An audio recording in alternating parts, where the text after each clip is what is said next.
Arcangelo Ianelli had a younger brother, Tomas Ianelli, who represents the Surrealist strain in 1960s Brazilian painting. Tell me about Tomas's signature style. Well, I've actually, Arcangelo was always this severe, great classic painter. His brother was, Arcangelo was 6'2", 6'3". Tomas was 5'7". It was a real cut up, except when he got to a canvas. Then he became just so serious, it was unbelievable.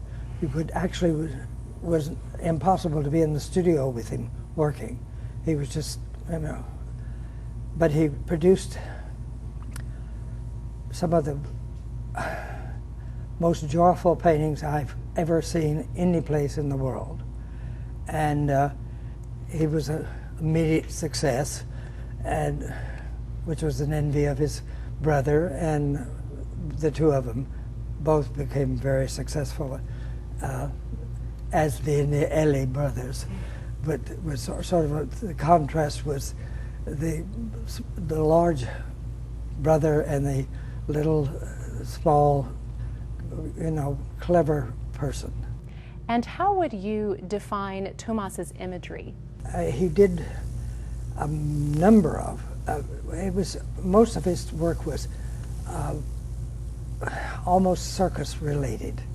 It was just, his patterns were circus derived, or at least imaginatively derived circus items. And I found this, I mean, he brought this one to me, and I just couldn't resist. I mean, it was just like, but he brought it with Oscar Lundman, the president of the Biennale de Sao Paulo, and said, "This is it." And it was sort of like a notice to me from Lundman, purchase this one. Great.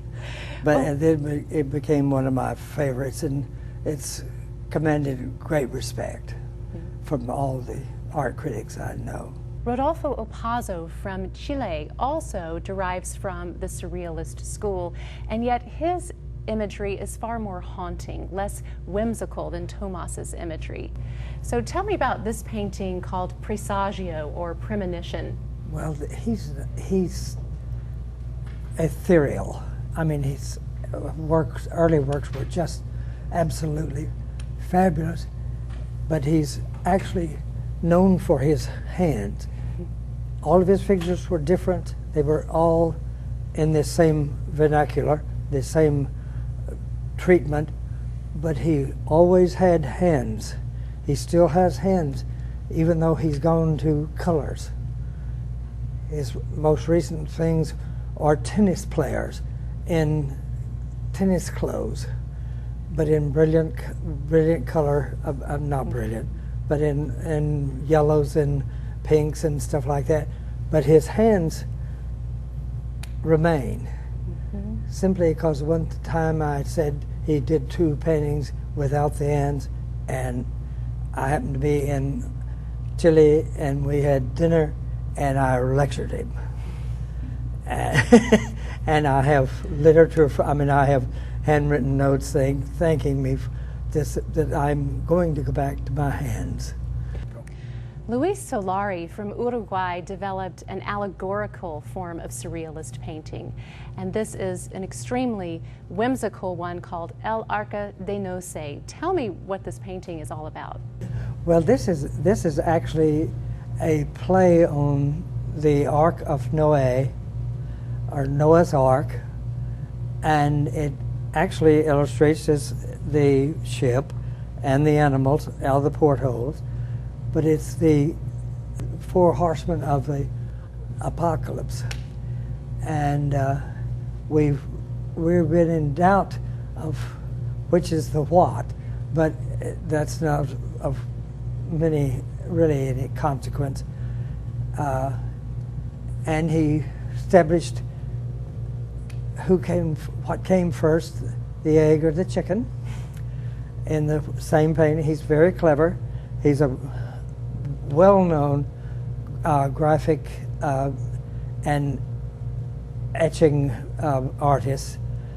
Several items of his I've actually are in the show also. And I bought this because that's my dog.